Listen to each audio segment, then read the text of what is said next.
Facts Concerning the Late Arthur Jermyn and His Family by H.P. Lovecraft. Part 1. Life is a hideous thing, and from the background behind what we know of it peer demoniacal hints of truth which make it sometimes 1,000-fold more hideous. Science, already oppressive with its shocking revelations, will perhaps be the ultimate exterminator of our human species, if separate species we be, for its reserve of unguessed horrors could never be borne by mortal brains if loosed upon the world. If we knew what we are, we should do as Sir Arthur Jermyn did. And Arthur Jermyn soaked himself in oil and set fire to his clothing one night. No one placed the charred fragments in an urn or set a memorial to him who had been, for certain papers and a certain boxed object were found which made men wish to forget. Some who knew him do not admit that he ever existed. Arthur Jermyn went out on the moor and burned himself, after seeing the boxed object which had come from Africa. It was this object, and not his peculiar personal appearance, which made him end his life. Many would have disliked to live if possessed of the peculiar features of Arthur Jermyn, but he had been a poet and a scholar and had not minded.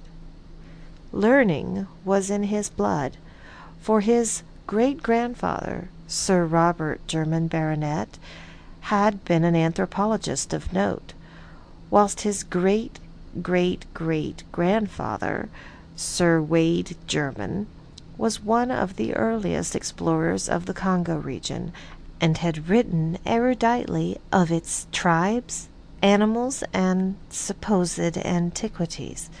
Indeed, old Sir Wade had possessed an intellectual zeal amounting almost to a mania. His bizarre conjectures on a prehistoric white Congolese civilization earning him much ridicule when his book, Observations on the Several Parts of Africa, was published. In 1765, this fearless explorer had been placed in a madhouse at Huntingdon. Madness was in all the Germans, and people were glad there were not many of them. The line put forth no branches, and Arthur was the last of it. If he had not been, one cannot say what he would have done when the object came. The Germans never seemed to look quite right. Something was amiss, though Arthur was the worst, and the old family portraits in Jermyn House showed fine faces enough before Sir Wade's time. Certainly the madness began with Sir Wade, whose wild stories of Africa were at once the delight and terror of his few friends.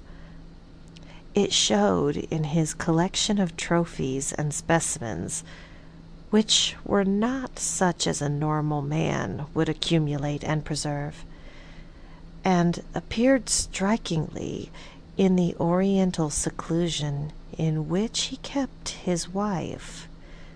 The latter, he had said, was the daughter of a Portuguese trader whom he met in Africa, and did not like English ways. She, with an infant son born in Africa, had accompanied him back from the second and longest of his trips, and had gone with him on the third and last, never returning.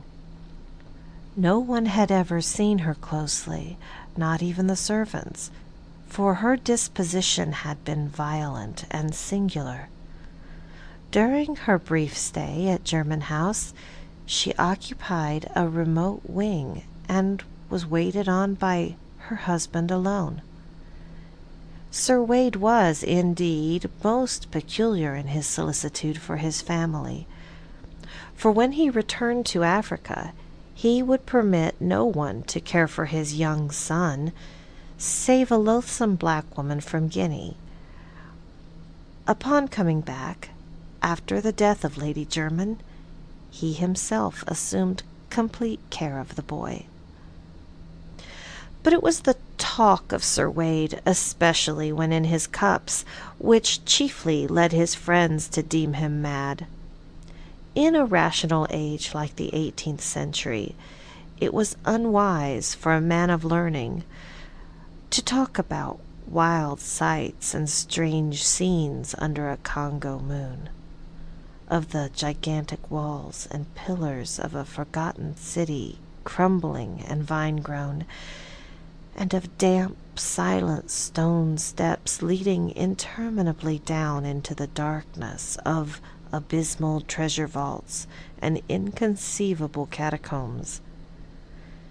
Especially was it unwise to rave of the living things that might haunt such a place, of creatures half of the jungle and half of the impiously aged city, fabulous creatures which even a Pliny might describe with skepticism, things that might have sprung up after the great apes had overrun the dying city with the walls and the pillars, the vaults and the weird carvings.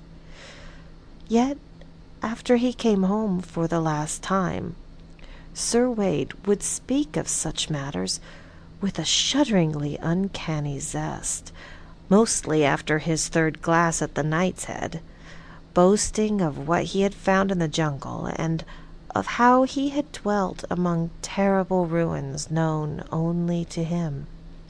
And finally, he had spoken of the living things in such a manner that he was taken to the madhouse. He had shown little regret when shut into the barred room at Huntingdon, for his mind moved curiously. Ever since his son had commenced to grow out of infancy, he had liked his home less and less, till at last he had seemed to dread it. The Knight's Head had been his headquarters, and when he was confined, he expressed some vague gratitude, as if for protection. 3 years later he died. Wade Jermyn's son, Philip, was a highly peculiar person. Despite a strong physical resemblance to his father, his appearance and conduct were, in many particulars, so coarse that he was universally shunned.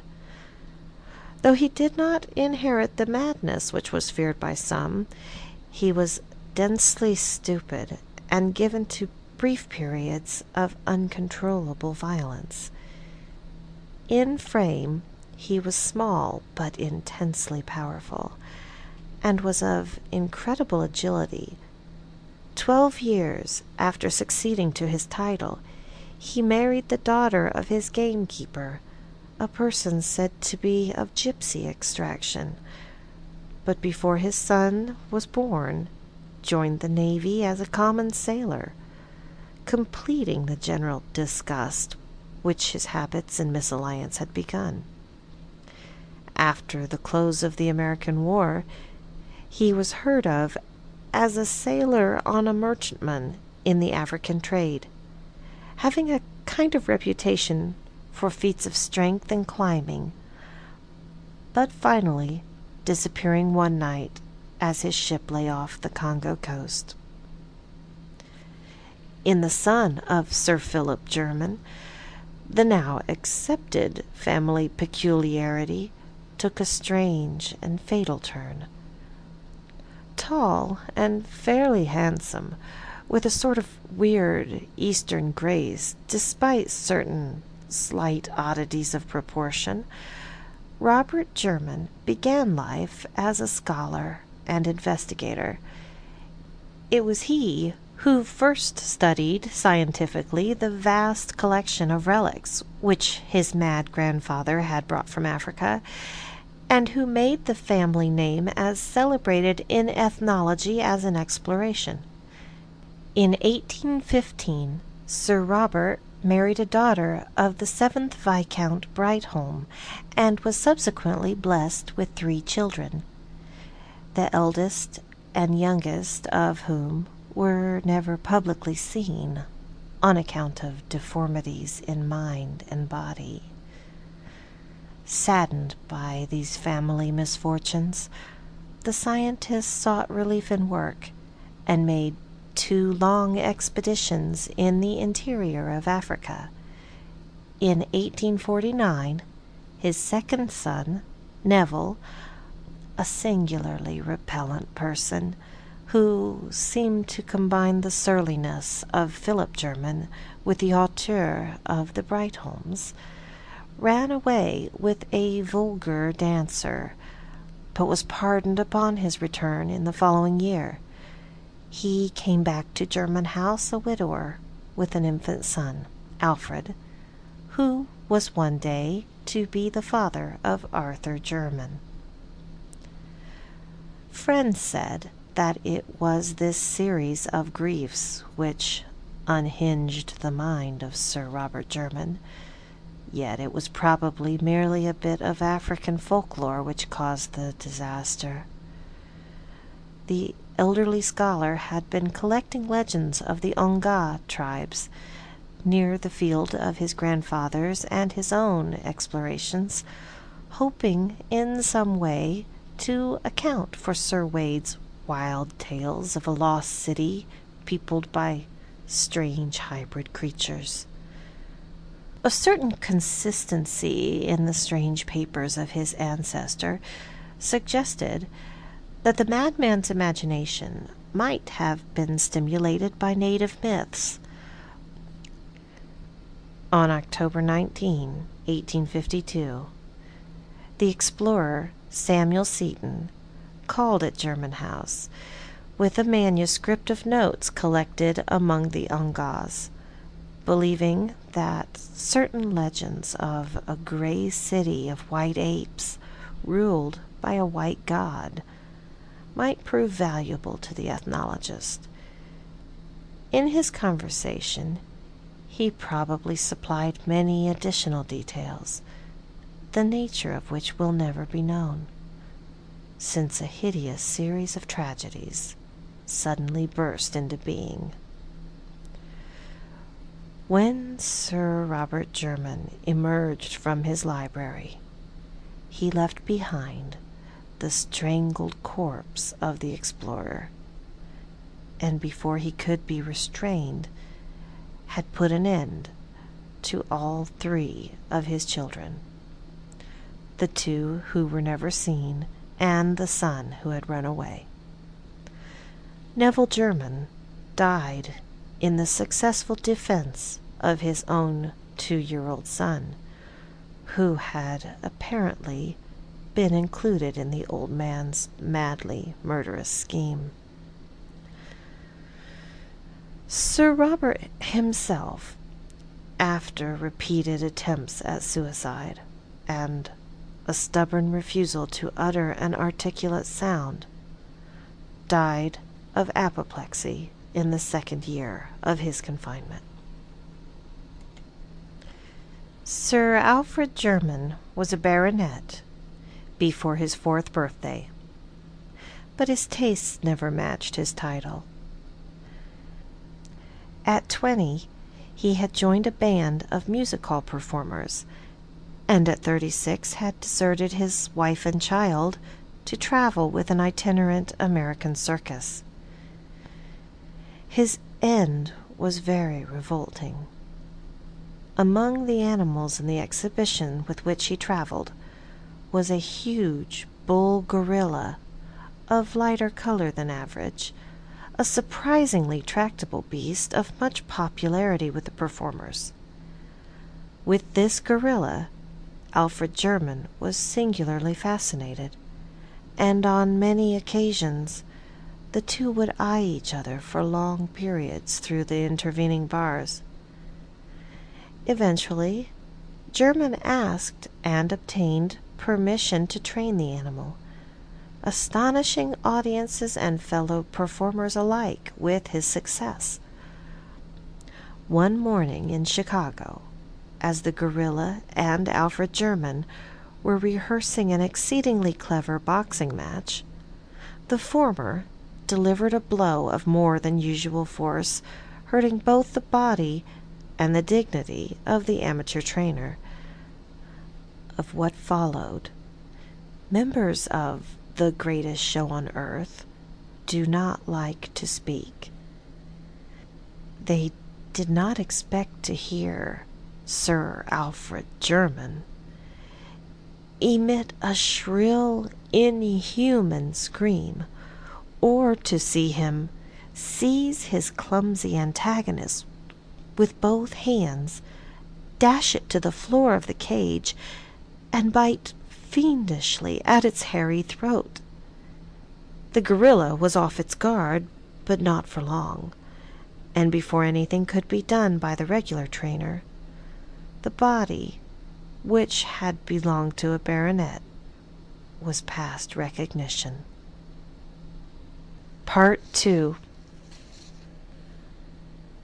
Arthur Jermyn was the son of Sir Alfred Jermyn and a music hall singer of unknown origin.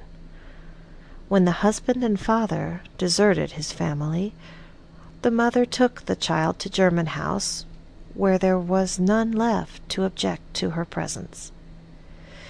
She was not without notions of what a nobleman's dignity should be, and saw to it that her son received the best education which limited money could provide.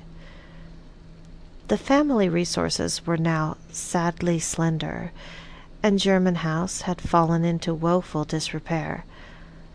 But young Arthur loved the old edifice and all its contents.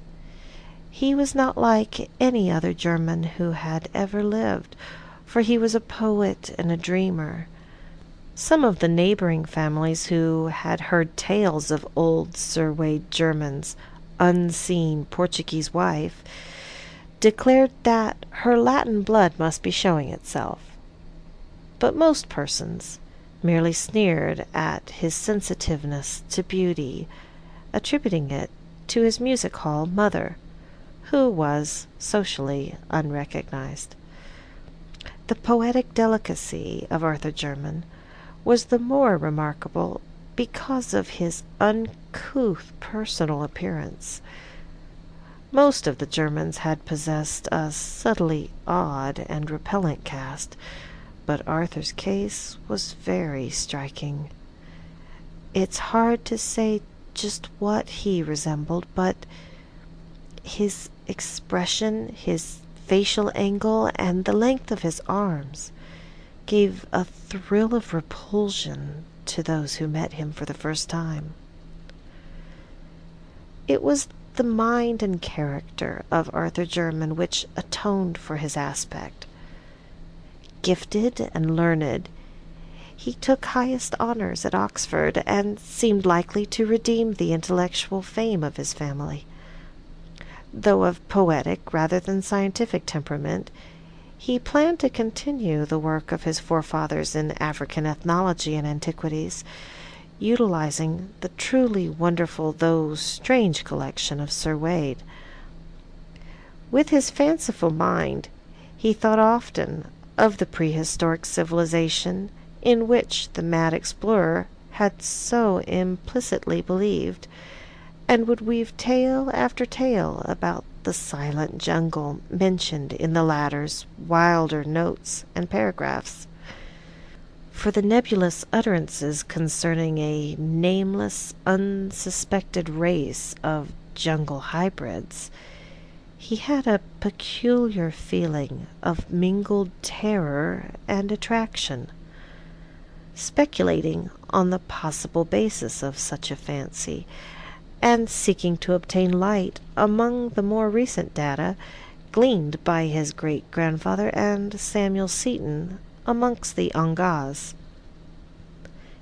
In 1911, after the death of his mother, Sir Arthur Jermyn determined to pursue his investigations to the utmost extent. Selling a portion of his estate to obtain the requisite money, he outfitted an expedition and sailed for the Congo. Arranging with Belgian authorities for a party of guides, he spent a year in the Onga and Kan country, finding data beyond the highest of his expectations.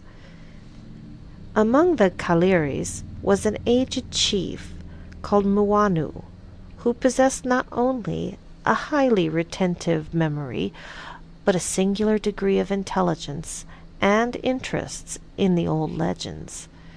This ancient confirmed every tale which Jermyn had heard, adding his own account of the stone city and of the white apes as it had been told to him. According to Muanu, the grey city and the hybrid creatures were no more, having been annihilated by the warlike Nabangus many years ago. This tribe, after destroying most of the edifices and killing the live beings, had carried off the stuffed goddess which had been the object of their quest, the white ape goddess, which the strange beings worshipped, and which was held by Congo tradition to be the form of one who had reigned as a princess among these beings. Just what the white ape-like creatures could have been, Muanu had no idea, but he thought they were the builders of the ruined city.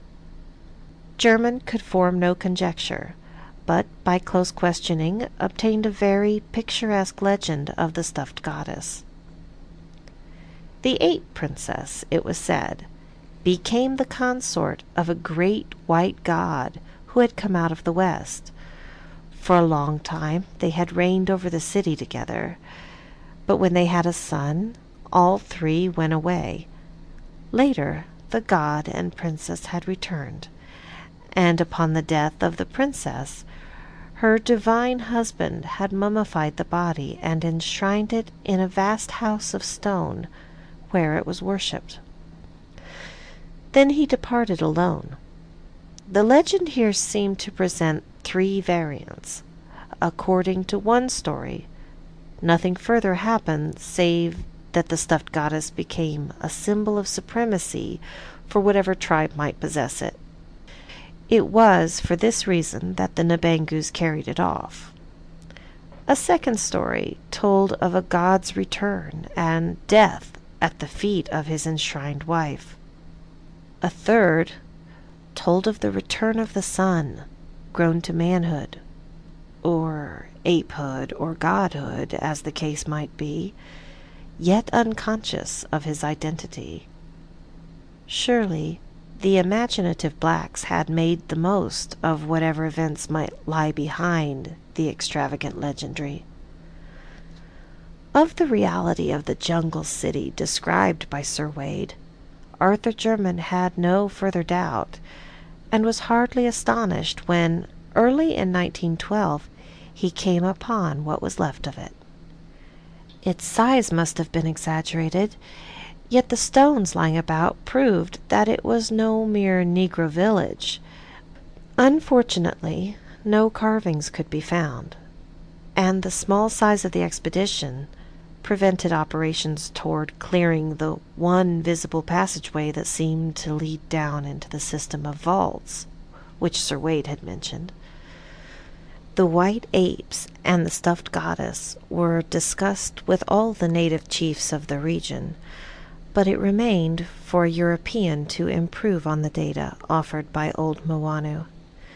Monsieur Verhaeren, Belgian agent at a trading post on the Congo, believed that he could not only locate but obtain the stuffed goddess, of which he had vaguely heard, since the once mighty Nabangus were now the submissive servants of King Albert's government, and with but little persuasion could be induced to part with the gruesome deity they had carried off.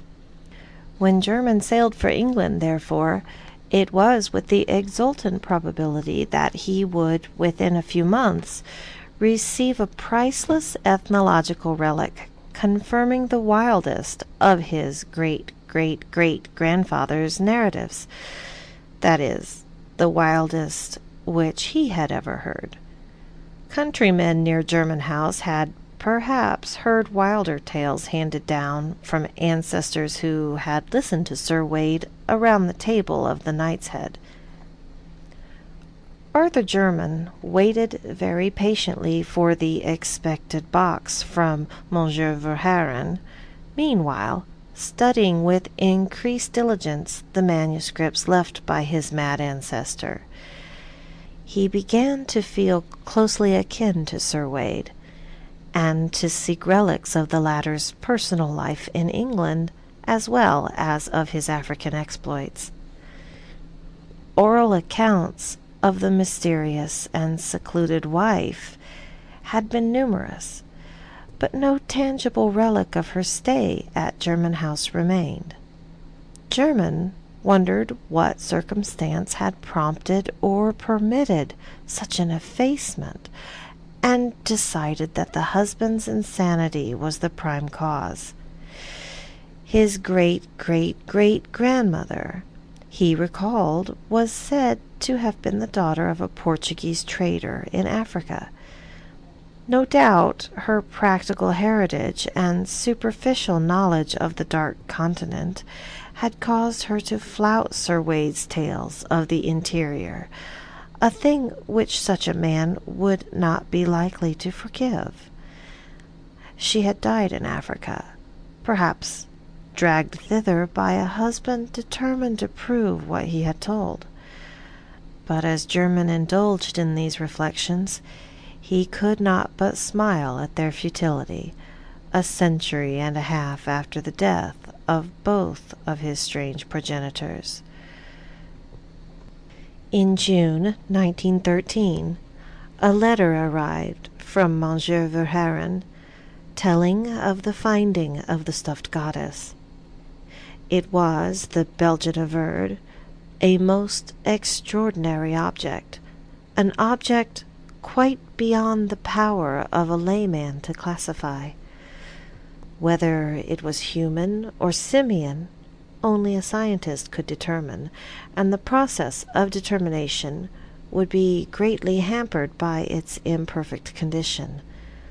Time and the Congo climate are not kind to mummies, especially when their preparation is as amateurish as seemed to be the case here.